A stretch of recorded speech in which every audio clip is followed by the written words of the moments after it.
Hi, this is Stephen, and welcome to Struggling to Succeed.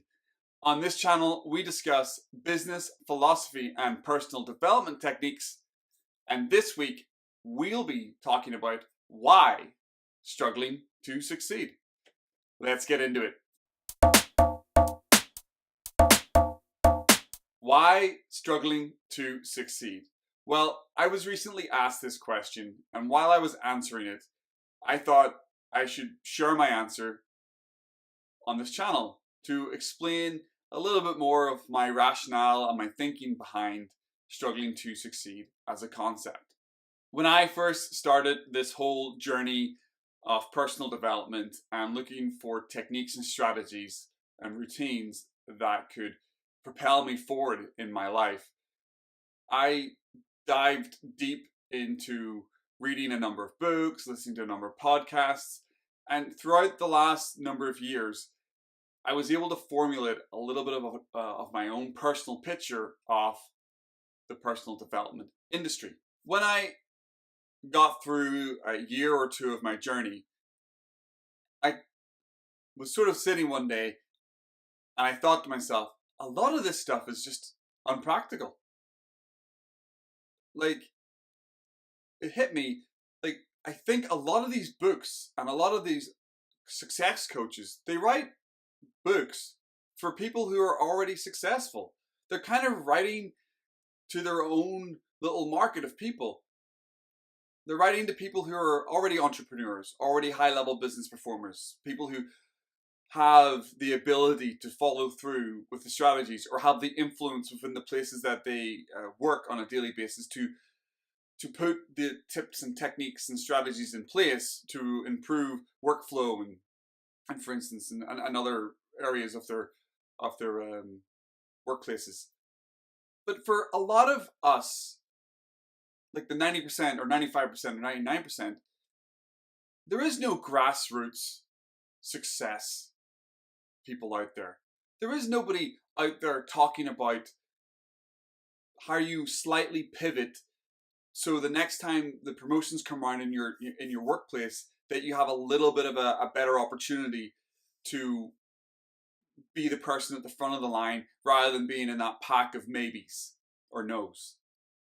And that's where the struggling to succeed really was born out of. It was born out of my frustration that I'm getting talked at by people who are millionaires or success coaches, and they're talking about going from their journey from 0 to a million or 0 to a billion, or like I was unemployed living on a sofa and now I'm a multi-millionaire.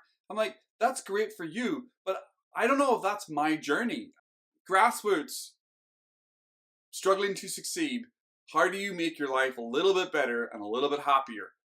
That's what the channel is about. That's what struggling to succeed is all about. It's just a real look into a 30-plus-year-old guy who spent most of his life just bobbing along and then one day kind of just went, "Holy crap, I've got another 25 years of life left in me in the work world, and I probably need to pivot and change and do something with it," following along my journey to struggling to succeed. I hope that I can provide a little bit of a more practical start to your journey of success than maybe picking up some book from some super famous entrepreneur who's going to talk about getting a massage once a week to help them think better. What a lot of people don't tell you when you first start into this industry, a lot of the more popular books and some of the more popular content providers or producers out there, they tend to neglect to tell you the daily grind that you need to go through to be successful. They tend to neglect how difficult it is on a daily basis to motivate yourself to do the things that you've got to do to get to the places where you've got to go. I have found the personal development industry to be full of a lot of people just looking to make a quick buck from trying to sell you a magic pill or a strategy that will change your life. And through the last couple of years, I've really been able to formulate an idea that it is not about a short-term quick fix goal. It really is about long-term strategies, about changing a little bit at a time and focusing on the things that you want to improve that will help you get to your next level. Struggling to Succeed is going to deliver the tips, strategies that I feel have worked best for me at my level, helping me pivot, switch, and move that little bit forward in my life. Well, that's it from me this week. I hope you found this video helpful. If you did, please go ahead and hit the like button. Also, don't forget to subscribe for lots more content following along my journey, struggling to succeed. Thanks very much for watching. Hope to see you next week. Make it a good one.